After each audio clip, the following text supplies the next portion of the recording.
Good afternoon, everyone. Hmm. So today we're beginning chapter 2, Perek Beis.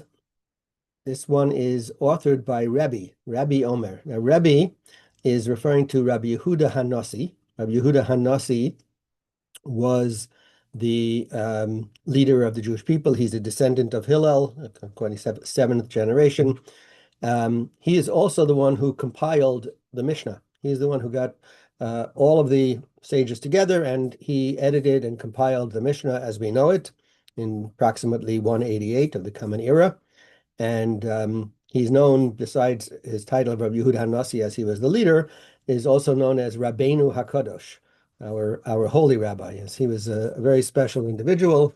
Many stories actually in the Talmud about him as well. He was politically, he was the leader, so he also had a relationship with the Roman leaders of the time. A number of stories that are brought down about that as well. And besides being a tremendous scholar, he was also quite a wealthy individual, and that also goes into some of the stories. So this Mishnah is also therefore part of the tradition that we had in the first chapter. The first parak was telling us all the tradition of from one generation to the next. And so technically this is a continuation of that. After this, it's going to revert back and not necessarily go in order. So really could have been listed at the end of the previous chapter. And some suggest that it was placed here because of the message that it's going to be imparting. It should start the new chapter. So what did Rebbe say? So let me share you again. So Rebbe told us as follows. Rebbe Omer, Ezo hi derech yeshara sheyavar lo ha'adam. What is the proper or straight path that a person should choose? Kol shehi tiferes la'oseha v'siferes lo min ha'adam. So we'll use this translation here. Whatever is glorious or praiseworthy for himself and honors him before others, or you could say the same idea, is glorious and praiseworthy from others. So it's a balance. We're looking at what is it that a person should choose. And there's a number of different ways of understanding what is this Mishnah referring to when it talks about the path. So and the many words, the translation is not exact because the word is a little ambiguous. So one of those words here, kol shehi teferes le'oseha, so translated as the one who does it. But also another way of reading this Mishnah is that this is referring to Hashem as saying what the path the person should choose is things that are glorious or bring glory to Hashem and also from people. And this is the way Rabbeinu Yonah understands it. He understands this Mishnah to be telling us that we should be doing the mitzvahs that Hashem has told us as well. And those, when we act in that manner, we are bringing glory to Hashem.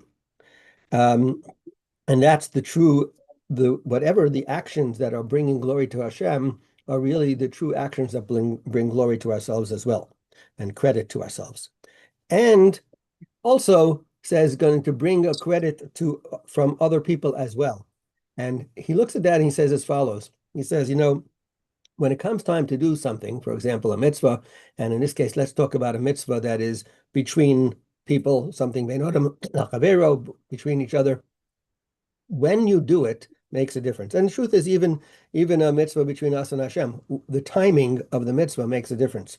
To do a mitzvah at the wrong time doesn't really help. So especially if you're talking about something like, let's say, Shabbos or Sukkos or whatever, when is a specific time to do it. Obviously, if you observe Shabbos on a Tuesday, it doesn't really help. But on the other hand, if you are going to do things for other people when they're at a time when it's not the right time for them, it also doesn't help. You have to know when you're doing something for someone else as well. And therefore, when you do a mitzvah, timing is also everything. So that's the way the Rabbeinu Yonah looks at it. And then he also points out, he quotes the Rambam, because the Rambam has a general concept when it comes to specifically midos, to character traits, about, we call it the golden mean. And that is that everything should be balanced. right? When a person conducts themselves in any particular character trait, or almost everyone, there are a few you shouldn't be totally in the middle on, but generally you have to be, don't get too angry. And or, if your person gets angry all the time, that's a problem. On the other hand, if a person is calm all the time and never ever ever gets excited about anything, it's also a problem. You have to have a balance. Sometimes you are going to use it to be more, let's say, I don't know, aggressive is right the word, but basically to show emotion. And sometimes you got to keep calm and hold back, but it has to be a balance. And in everything that it is, whether there's generally a balance of there are certain times that you're going to use the certain character trait more openly, and sometimes you're going to hold back. And that's the Rambam's uh, approach to general character traits. And he says this applies, according to the Rambam, that's what this Mishnah is talking about as well. When you conduct yourself, be in the middle. Another totally different way of looking at it is that of the Seforno, who talks about it in terms of an occupation. What should a person do when they're looking for an occupation? And he says that a person should look at what is this action? What are you doing? Are you going to, when you choose what you're going to do to earn a living, choose something which is going to make you happy, but also is going to make other people happy, or in the sense that people aren't going to look down on you. So he gives an example. He says, um, don't pick some type of a occupation which people are going to look down on. He quotes the Gemara that tells us, happy is a person who works as a perfumer, and woe to the guy who works as a tanner, right? Because the person who works as a perfumer, the smell is nice. The tanner, the smell is disgusting. So you not only for you is it hard, but anyone who's walking around you, right, is going to be picking up that odor as well. So other thing he says is that when you choose an occupation, also choose something you're going to be good at. Don't choose something you're not going to be able to good at, but you're going to be unhappy if you can't be successful. So choose something that's going to be, you're going to, he uses the word excelling, that you're going to do a good job at. And in that way, first of all, it'll make you happy, but it'll also make other people feel like, oh, look at you, you're able to do that. And it will make other people feel good about you as well. So those are a couple of approaches. Um, we'll do one more for today, and that is from the Tosfos Yom Tov, who says that this concept is actually, we're not talking about obligation, we're talking about advice. That it's a good idea for you to choose the middle road. And he says, at first glance, when you look at this statement, you say, well, look, it's a mitzvah. If it's a mitzvah, you have to do it. So why would you need Rebbe to tell me, choose the path that God has told you what to do?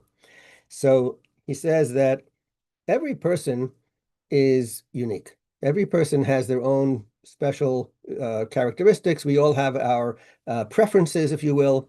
And you know what? While it's true that we all are obligated to do all of the mitzvos, there's certain ones which speak to us a little more than others, and maybe those are the ones we're going to put more effort or more time into. So, for example, if you're the type of person who likes to do things for other people, so then you're going to do more chesed. Everybody has an obligation to do chesed for others. We have all obligation to help other people, but sometimes for some people, some of us, it's more of it really speaks to us, and for some of us, it's we got to work at it. Well, let's say you're the type of person who it is you got to work at it. Well, so spend your time doing something else. Maybe for you, spending more time studying is going to make you feel better. So you'll spend more time on that. It doesn't mean you're going to ignore one or the other, but it is where you're going to put that extra focus and more time and effort.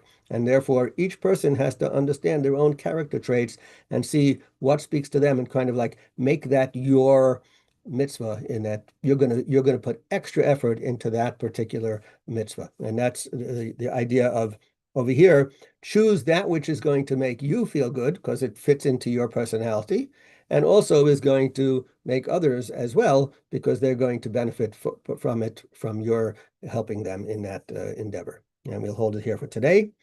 Have a great day, everyone.